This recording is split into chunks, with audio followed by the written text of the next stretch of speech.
Good evening aspirants, welcome to Daily News Analysis brought to you by Shankar IAS Academy. Today's date is 8th June 2024. Displayed here are the list of topics we are going to see today. Now let us get into the discussion. Now look at this previous year prelims question. With reference to Deputy Speaker of Lok Sabha, consider the following statements. Now look at the first statement. As per the rules of procedure and conduct of business in Lok Sabha, the election of Deputy Speaker shall be held on such date as the Speaker may fix. This statement is correct.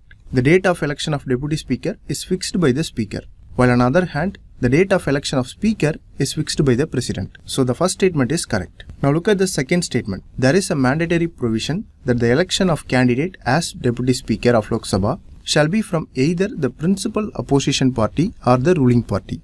This statement is incorrect because there is no mandatory provision that the election of candidate as a Deputy Speaker of Lok Sabha shall be from either the principal opposition party or the ruling party. So there is no such mandatory provision. It is only by the convention that the position of Deputy Speaker is offered to the opposition party.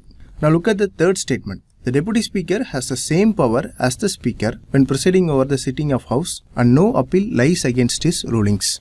Now this statement is correct. In case of absence of Speaker, the Deputy Speaker presides over the sessions of Lok Sabha and conducts the business in the House. So the Deputy Speaker has the same power as the Speaker when presiding over the sitting of House. So the statement 3 is correct. Now look at the fourth statement.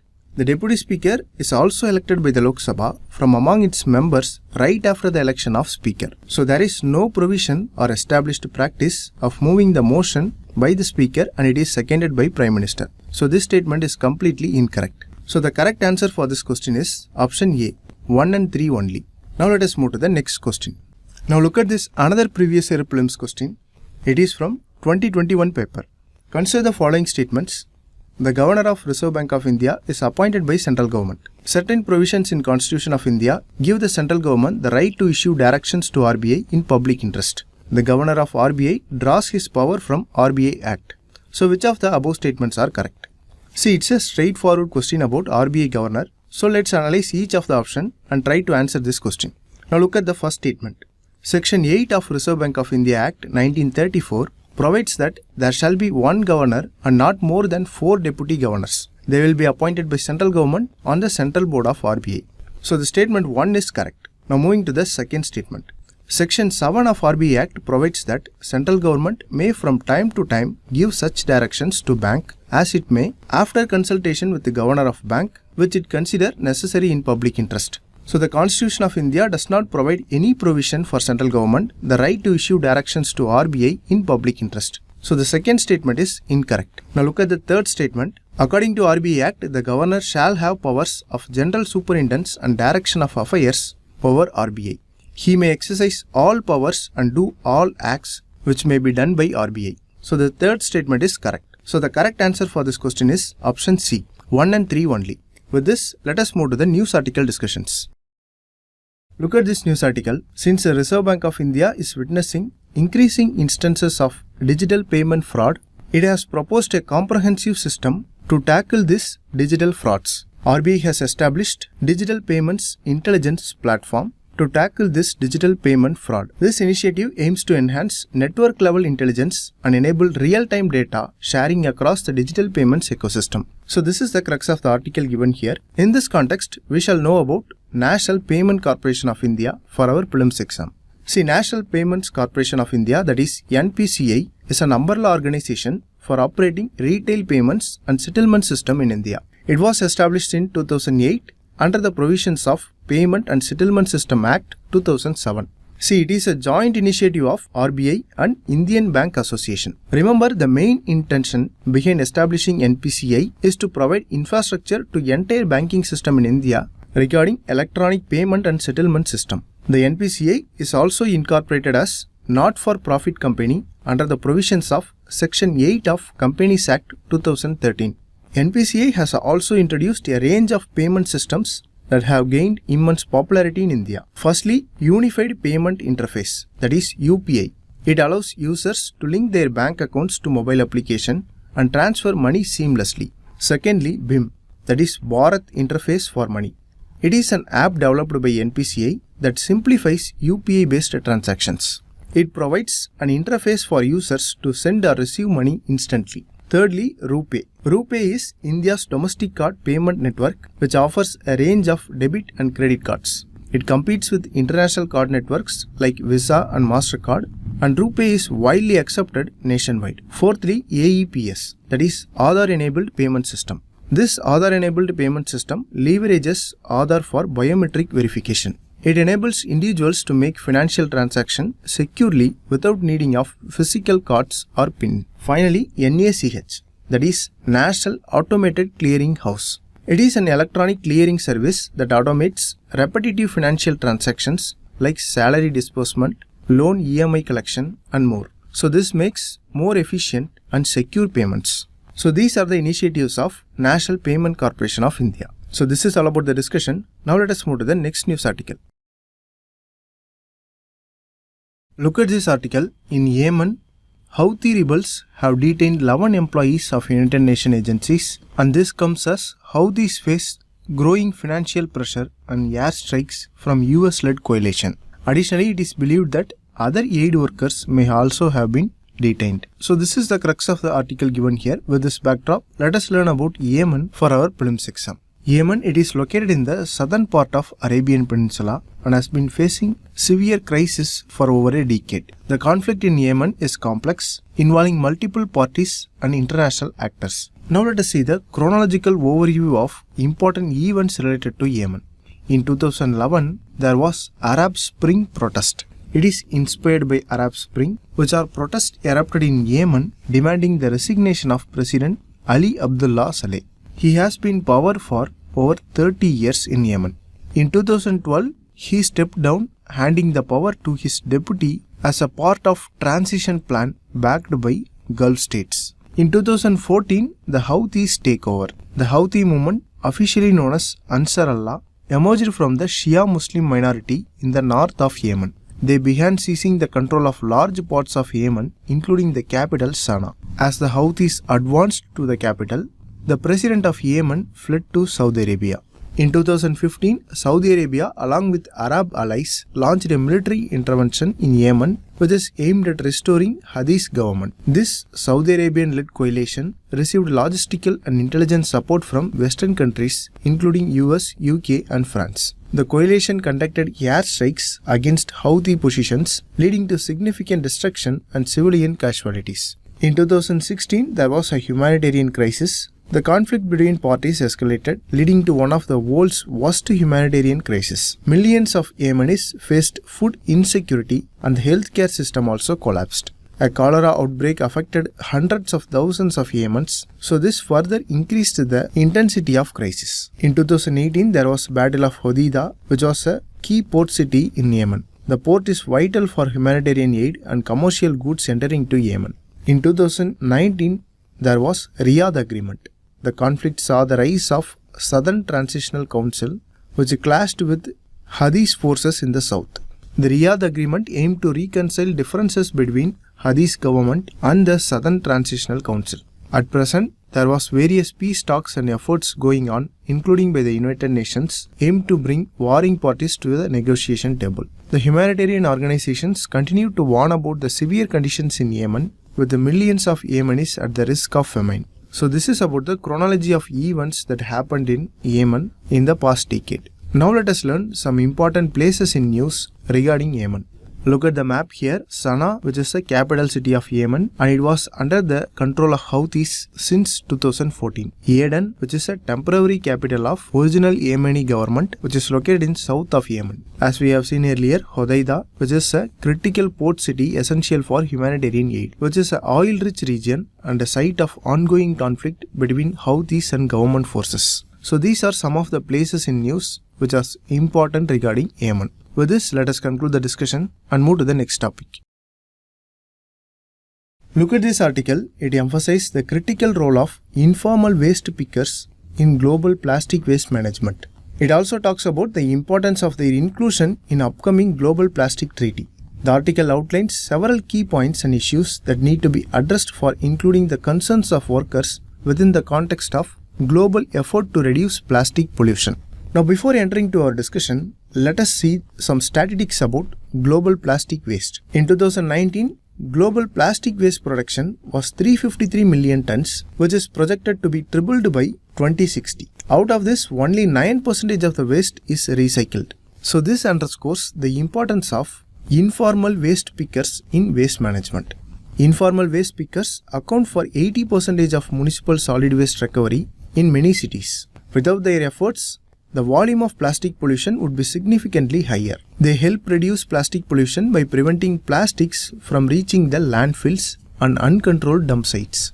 Despite their contributions, informal waste pickers are often marginalized and face threats from privatization of waste management. Moreover, they are also excluded from many public policy interventions, including extended producer responsibility, that is EPR norms. Now let us talk about the Global Plastic Treaty. The Global Plastic Treaty aims to establish a legally binding agreement to reduce and eliminate plastic pollution. It was created in Intergovernmental Negotiation Committee, that is INC, in early 2021. So the INC will lead the negotiations regarding global treaty. Now let us see India's role and perspective in this. See, India advocates for an approach that emphasizes repair, reuse, refill and recycling rather than outright elimination of plastic. India stresses the importance of considering specific local circumstances and capacities, making the inclusion of informal waste pickers in policy discussions. So this is the crux of the news article given here. Now let us revise some facts about plastic waste management for our exam. See, the Plastic Waste Management Rules of 2016 has given several mandates and responsibilities for managing plastic waste in India. Firstly, generators of plastic waste are required to reduce waste generation and ensure that plastic waste is not discarded improperly. Next, the plastic waste must be segregated at the source itself, and the generators are to hand over the segregated waste according to the established rules. So this is an important part of Plastic Waste Management Rules of 2016. The producers, importers and brand owners are now responsible under EPR norms. Also, the rules to increase the minimum thickness of plastic carry bags from 40 microns to 50 microns is also brought under Plastic Waste Management Rules. And note that the responsibility for implementing these rules is delegated to local bodies including Gram Panchayat in rural areas. So these are the important points regarding Plastic Waste Management Rules 2016. However, these rules are not stringently followed in many places. So in 2022, India implemented rules which banned 19 categories of single-use plastics like plastic cups, spoons and wrapping films. However, it notably excludes plastic bottles under 200 ml. Recently, Ministry of Environment amended 2016 plastic rules through Plastic Waste Management Amendment Rules 2024. Now, what are the important added points in these rules? Let us see. Firstly, this amendment defines biodegradable plastics. Secondly, it also defines microplastics. Microplastics are detailed as solid plastic particles that are insoluble in water with sizes ranging from 1 micron to 1000 microns. They are recognized as significant pollution concern, particularly in aquatic environments. Next, the new rules expanded the definition of importer. It has also given a definition for the word manufacturer. The new rules also extended the scope of producer. And another important rule is manufacturers of items like carry bags from the compostable or biodegradable plastics are required to obtain certification from Central Pollution Control Board. So these are the important rules regarding the amendments to Plastic Waste Management Rules. So this is all about the discussion. Now let us move to the next topic. Look at this news article. It talks about a significant surge in Bombay Stock Exchange Sensex to a new record closing high. This surge occurred yesterday following an announcement by Reserve Bank of India that raised the GDP growth forecast for the financial year 2025. The RBI recently raised the GDP growth forecast to 7.2%. So this is the news given here. In this backdrop, let us understand the basics of Nifty and Sensex. The Bombay Stock Exchange and the National Stock Exchange, that is BSE and NSE, are two principal stock exchanges in India. Both exchanges are entirely electronic with a combined of total 7,000 firms. Millions of trade takes place on these exchanges on every trading day. Because these are electronic exchanges, you will need a demat account to participate in the trading process. With such a large number of companies listed on these exchanges, it is nearly impossible to keep track of the movement. As a result, the stock exchanges devised a notion of indexes to make the procedure easier. a single glance at these indexes is more enough to tell which way the market is moving. So such index is known as stock index. Technically, a stock index is carefully curated list of companies listed on the exchange. The companies that feature in the index usually span across multiple sectors and industries in the economy. Furthermore, the companies in a stock index are generally well established and represent their industry or sector. So now coming to the point, there are two stock indexes in India, that is Sensex and Nifty. So these are the stock indexes. The Sensex is the benchmark index of Bombay Stock Exchange. Traders also refer to Sensex as S&P BSE Sensex. It is introduced in 1986 and the Sensex is India's oldest stock index.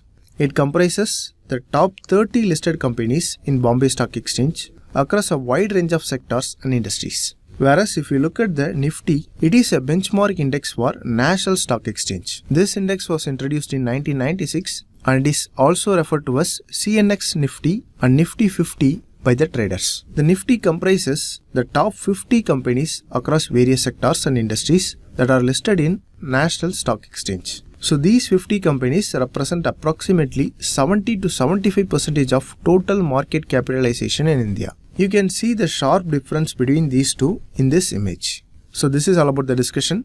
Now let us move to the next topic. Look at this Hindu editorial. It talks about the vote share and performance to several regional and opposition parties. It is also being quoted as multi-party representation as main ingredient to ensure a vibrant democracy for a diverse country like India. So in this context, let us discuss a mains question using our usual mains answer writing approach. So this topic comes under GS paper 2. Now look at the question. Discuss the evolving nature of center-state relations in India in the context of federalism.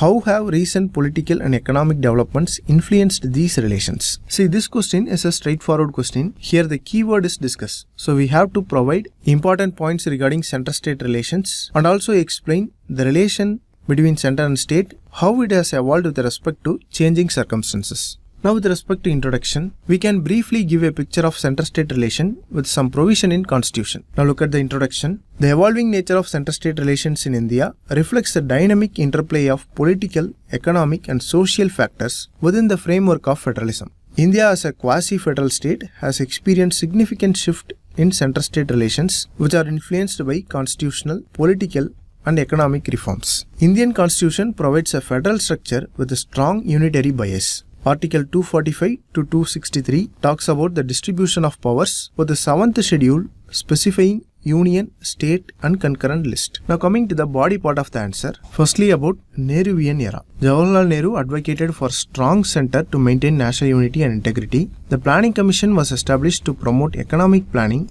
leading to centralization of economic decision making. Next about the period of political turmoil. The 1967 general elections resulted in rise of non-Congress governments in several states, leading to a shift in center-state dynamics. The Shankar Commission in 1983 was set up to examine and recommend changes to center-state relations, which highlighted the need for cooperative federalism. And also about the emergence of regional parties. The rise of regional parties has led to more assertive stance by the states. For instance, the GST Council, which includes representatives from both center and states, which embodies a significant shift towards cooperative federalism in financial matters. The judiciary also played a crucial role in interpreting center-state relations. The landmark judgments such as S.R. Bommai case have curtailed the arbitrary use of Article 356. So this reinforces the spirit of federalism. And now talking about the era of economic reforms. The economic liberalization in 1991 led to changes in fiscal relationship between center and states. The formation of Niti Aayog in 2015 replaced the Planning Commission, which signaled a significant shift towards cooperative federalism. The Finance Commission have periodically redefined the financial relations between center and states. The 14th Finance Commission increased the state share of central taxes from 32% to 42%, which strengthened the fiscal autonomy of states. However, the 15th Financial Commission recommended a lower devolution rate of 41% due to creation of new union territories. Next about the GST, which is introduced in 2017, marked a significant shift in fiscal federalism. The GST Council consensus-based approach, while promoting cooperative federalism, also led to tensions over compensation payments, especially during COVID-19 pandemic. Now moving forward, let us see the recent trend and challenges. Firstly, about centralization versus decentralization. The recent political trends indicate a tilt towards centralization. The abrogation of Article 370 and the reorganization of Jammu and Kashmir, the enactment of Citizenship Amendment Act and the farm laws have sparked debates on encroachment of state powers. The COVID-19 pandemic highlighted the need for collaborative approach between center and states. The center's role in vaccine procurement and distribution underscored the importance of coordinated federalism. So this is all about the body part of the answer. Now let us see the conclusion. Center-state relations in India are continuously evolving, shaped by constitutional mandates and economic changes. The balance of power is a dynamic equilibrium constantly negotiated through political dialogue, economic policies. For the federal structure to remain robust, it is imperative to uphold the principle of cooperative federalism while accommodating the aspirations of diverse states. So this is all about the discussion. Now let us move to the next topic. Now we have come to the prelims practice question. Look at the first question. Consider the following statements about Bombay Stock Exchange and National Stock Exchange. Both NSE and BSE are located in Mumbai. Both exchanges are regulated by Securities Exchange Board of India. Both exchanges offer electronic trading platforms for the trading of securities. Both exchanges have similar trading hours. Both exchanges offer a wide range of investment products including stock, bonds and derivatives. So how many of the statements are correct? All of the given statements are correct. So the correct answer is option C. Now look at the second question. The immediate payment service by NPCI allows interbank transfers. The correct answer is option B. The immediate payment service offers interbank transfers 24/7 including holidays. With this, we have come to the end of the discussion. If you like the video, please share it with your friends and don't forget to subscribe to Shankar IAS Academy YouTube channel. Thank you.